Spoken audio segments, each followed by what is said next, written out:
Hello, everybody. I'm Neelu Berry Ved Chowdhury. It's Wednesday, the 14th of February, 2018.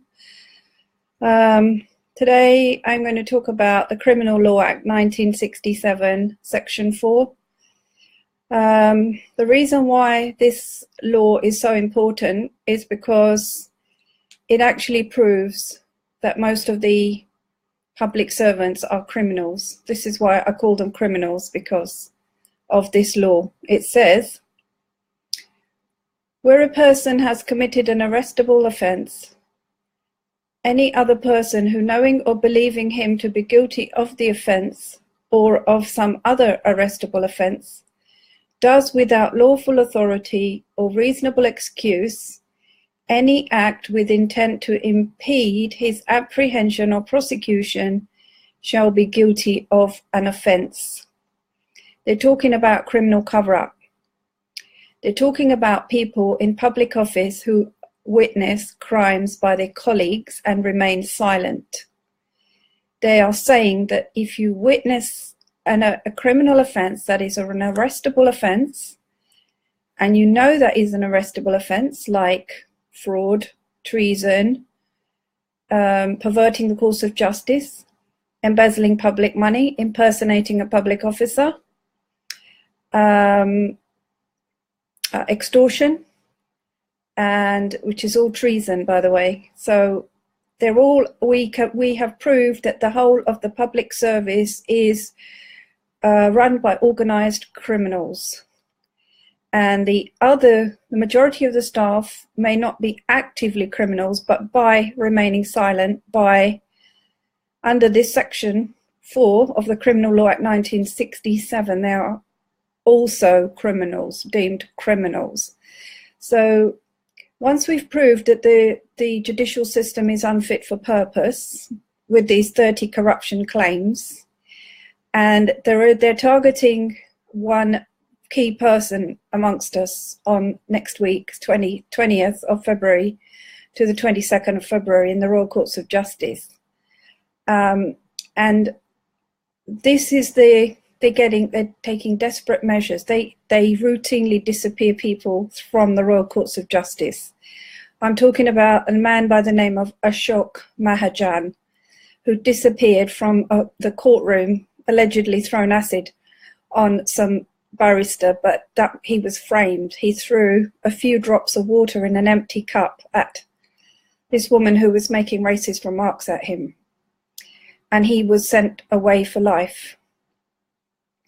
And we don't know where he is. He's disappeared. I'd like to know where he is, because he lost a kidney and he was supposed to be having kidney dialysis, and they didn't give it to him. So they were literally attempting his life in there anyway. So if anybody knows if he's okay, let me know, please.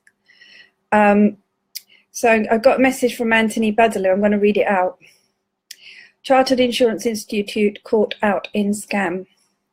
Well, it's there anyway.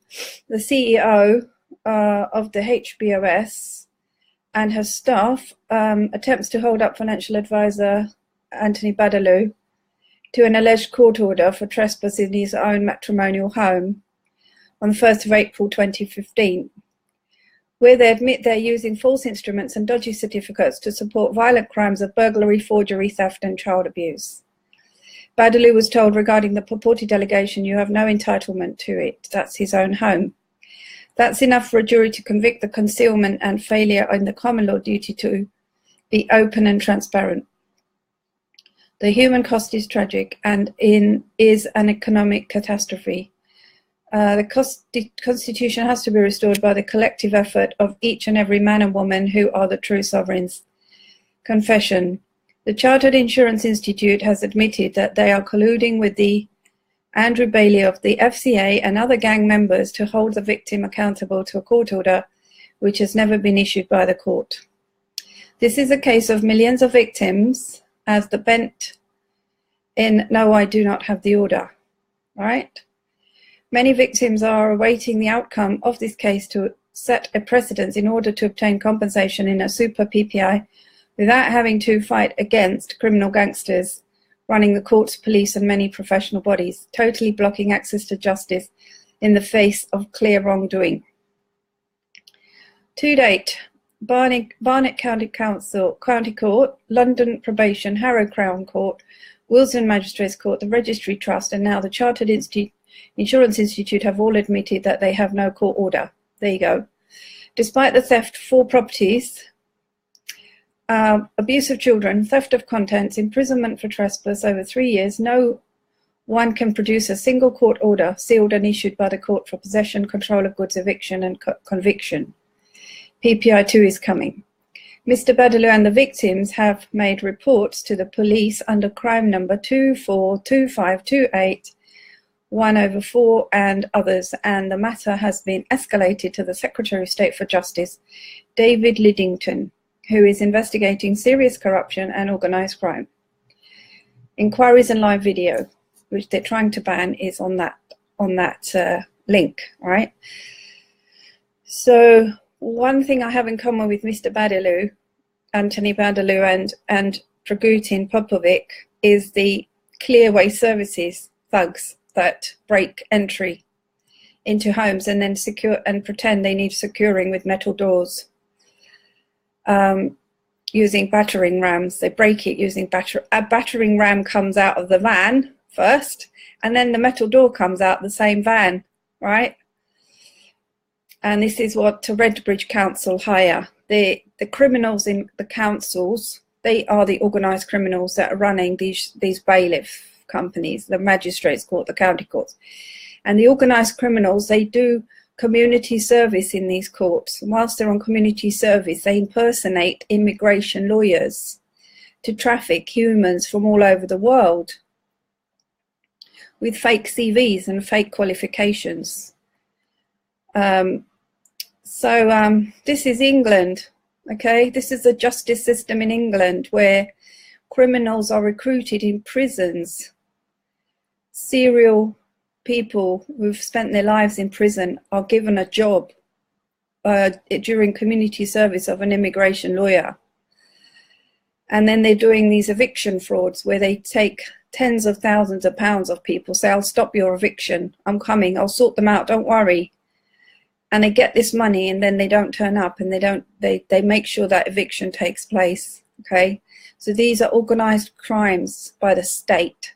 This is why it's called state terrorism, because we pay council tax to the councils. The councils are running the organised criminals to terrorise us. So why are we, knowingly that these councils are hiring organised criminals, why are we paying council tax and why are we not demanding our council tax back? So I went along to the cabinet meeting at my council, Redbridge Council, and I told them I was being terrorised in October 2017. And after that, the terrorism escalated. It wasn't monthly, it was every 2 weeks after that. So what are we going to do about it, right? Here we are, we've proved the whole system doesn't work, and we've got to create this new system that we have create with the remedies, the mass remedies. So we either use their own system and give them a test. We'll say, okay, well, we believe that there might be some good guys, there might be some good judges, there might be some good people that are going to start talking now about the crimes that they've witnessed. And they're going to stop enslaving us with the taxation system and the bailiffs. Are we going to get our council tax back, or are you going to stop terrorising us? I'm talking to the CEOs of the councils and the MPs and the councillors. Are you going to have more money coming in for being a criminal cover-up for the organised criminals, pretending to be public servants, or are you going to make sure that we can live in peace? Right? Because you can't have millionaire lifestyles at our expense, because we're not participating in your crimes. We're not going to pay you to commit crimes against us.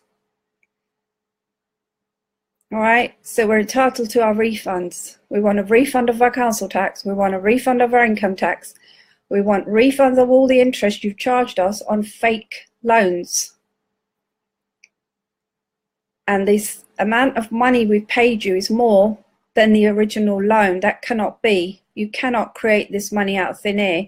You have to refund the whole amount of all interest you've ever charged. I'm talking to the banks now, the bank managers who disappeared my money out of my account. I'm talking about Barkingside, Halifax, manager.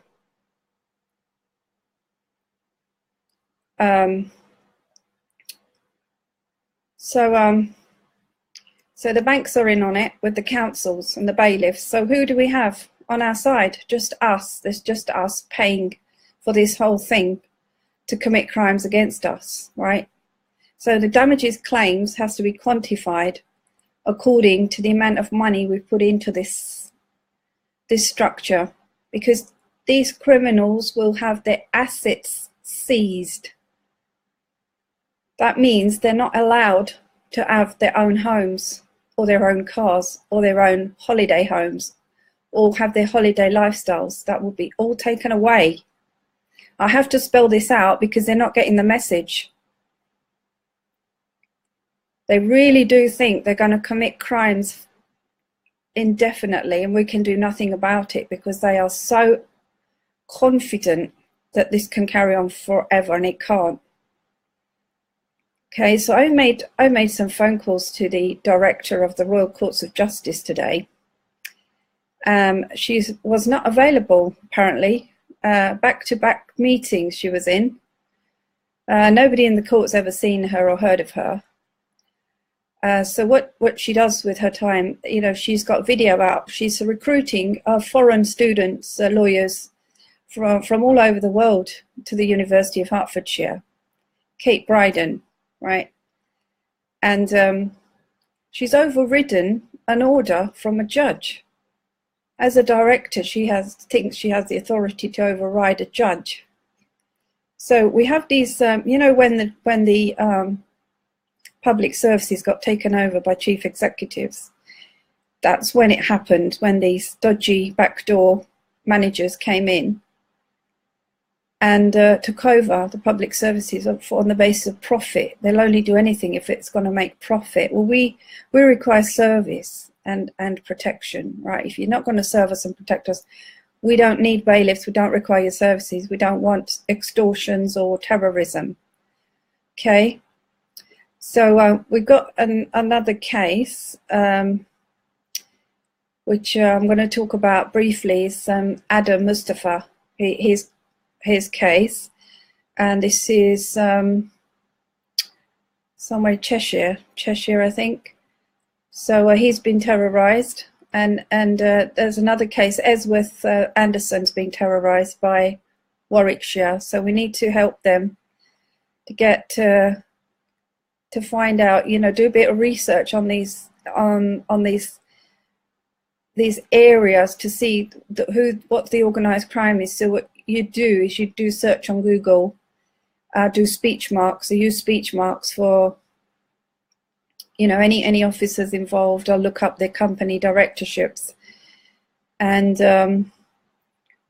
so, for example, I looked up a nurse that was involved in my niece's death in the King George Hospital on the Clover ward, the manager there. Now, she's running a very lucrative NHS company, right? So I've tracked her down somewhere in another part of the country, Kathy Ellingford. And so what they do, they spin them around and they give them other company names to look after, but it's all the criminal network. So once a criminal, always a criminal, right? So we have all the names of all these people who've ever stolen children and these stolen homes, these fake evictions, and we need to put them on a map. I suggest we use the millionmaskmarch.com map, world map, and then put these incidents on there. Can't really think of what else to say today. It's not many people on today. I can't see the people's comments or anything. I don't know why.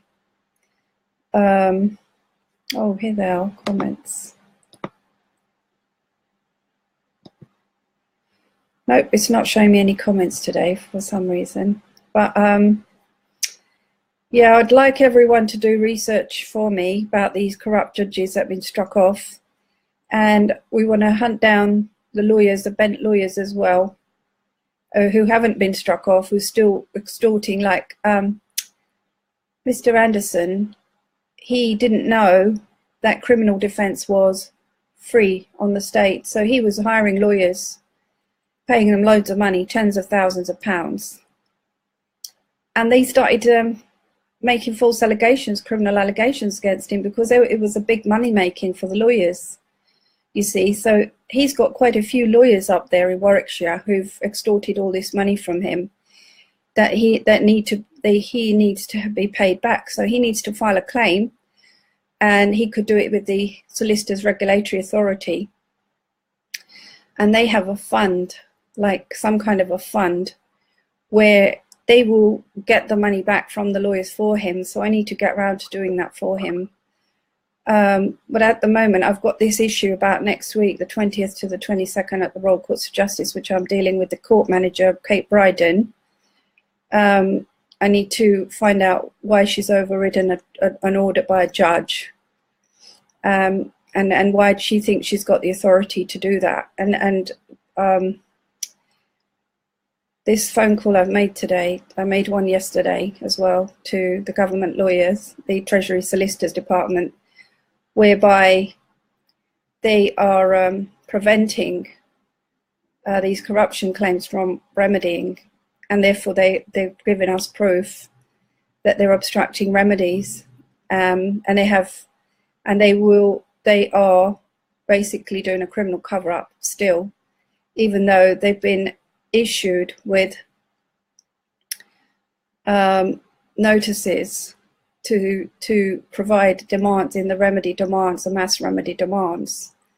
So that's why people need to learn to do this themselves. And I want everybody to try to do this. If you're fee exempt, get an EX160, get the fee remission done in the courts. I think you can even scan your fee remission and do it online, as in by email, but I need people to help me to organise this. If anybody knows how to do this, to help other people. So at the moment, I know Adam Mustafa's on it. He's going to try and do it by himself. He's very keen. So we need to give the message that we're not going to put up with these crimes against us. If they're not serving us or protecting us, we don't require the services. Goodbye. Have a nice day, you know. So yeah, a corruption claim is in a minimum of £1 million. So if you've had your door broken, they've come in, these 14 people broke my door, and with no paperwork. If there's no paperwork, then they are robbers and thieves, right? They need to be locked up in jail. Criminal Law Act 1967, Section 4, the whole of the police service goes down with that when they broke my door. The whole of the councils go down with that. Where's the authority? Where's the jurisdiction? The authority is in the order. There was no order. There was no warrant to break entry. Where's the jurisdiction? Wasn't in the Romford County Court bailiff jurisdiction. The jurisdiction was within the Royal Courts of Justice. You can't come at my door, break it down without an order, without the authority or jurisdiction. So 14 people committed corporate suicide that day. There's mugshots of them, and if anybody sees them, they can literally arrest them. Citizens arrest for those crimes. These are serious crimes. I mean, the whole planet has witnessed that video. And the whole planet, any videos of any attempts to break into anybody's home without the paperwork. Embossed seal signed, name of the person who's liable, public liability insurance. All right, and no public liability insurance will pay out for crimes. Has to be professional liability if the professional body says it's okay, or, which they won't be saying it's okay, it's personal liability. So that's where we get to say it's a seizure of assets of the whole of the council staff, all the police officers, all the bailiffs. They're all going to be made homeless because of this Criminal Law Act 1967, Section 4. They've all witnessed these crimes against us. They've all remained silent, so they're all equally guilty. Okay? So nobody's going to get away with stealing children or homes or cars or extorting our flesh, blood, sweat and tear money to pay for these fake loans and these fake fines and these fake taxes, right? We're meant to have our prosperity in 1930, when all countries were made bankrupt, and we were meant to be treated with honor. That means if we're upset, they've got to pay us out. The insurance company defrauded us of our claims. The courts defrauded us in conspiracy with the insurance companies and the banks. The councils have joined in. So as far as we're concerned, we don't require their services. We want damages. We want refunds. We've got to file our mass remedy claims for all our losses. Okay, so if I was to tell you my losses, I'm an heir to the land called Pakistan, because we were the royals that went there because we were made homeless in India. We went that way 400 years ago. And then we were driven out and made homeless on the 14th of August 1947, when 300 million Hindus and Sikhs were converted to Christian, Muslims and Jews. So we went to Punjab, Jalandhar. Went from Malika Hans and Park Patton and Saiwal to Jalandhar and Muzaffarnagar. And Ludhiana, we split up. So we came here to England because India was so corrupted because of the forced conversions and the hatred, the religious hatred and the unrest, that the professionals, they were putting ads in the papers, come to England, we want doctors, lawyers and millionaires. So my dad brought his 4 kids over on a plane, and then we were abused in this country by the illiterate. So here we were, all professional people, and there's these white supremacists who've got these jobs above us, telling the professionals what to do. Either we're corrupted or we leave. So the honourable professionals left and came into businesses. But I witnessed my niece, whilst I was a pharmacist in 2000, being murdered by drug overdoses in the care of social services, and then we took photographs of her in the mortuary, and she had cotton wool balls in her eye sockets, and then her brain had been taken as well. So we exposed the organ scandal in January 2001, and then the professional body hunted me down and kicked me out for saying I brought the profession into disrepute, because I was horrified at the crimes that I witnessed with the organ scandal and the high death rates of babies and Asian mothers in King George Hospital. And it was the highest unlawful retention of organs without consent and knowledge of parents or families. So that's how I got into this, my dad being a lawyer. So here we are, London Borough Redbridge got caught out not knowing that I was a pharmacist, and I wasn't going to let this go. No matter what, I'm not going to let this go, okay? You do not murder a 5-month-old baby, mutilate her, and I'm a pharmacist and I'm not going to walk away from that, sorry. So I did my reports, the drug overdoses, mutilation, right? And then here I am, 17 years of persecutions by, it was Roger Hampson, and now it's Andy Donald, and the leader of the council, Mr. Atwell, right? I've given you your chances, and my MP, Wes Streeting, had these chances to do the right thing. As far as I'm concerned, you're continuing to commit crimes in public office. You're unfit for public office, and you denied me my remedy, and you've You violated Section 4 of the Criminal Law Act. You know these people are criminals. They've committed crimes against my niece. Instead of giving me damages for ruining my life, right, you've gone ahead and sent the bailiffs in and broke my door and done all that in the last 6 weeks, all right? Shameful criminals that you are, all right? So I'm here educating everybody else, and I want everybody to know what I know and what I've learned about how this works. Okay, it's not. You don't need to be in defense mode.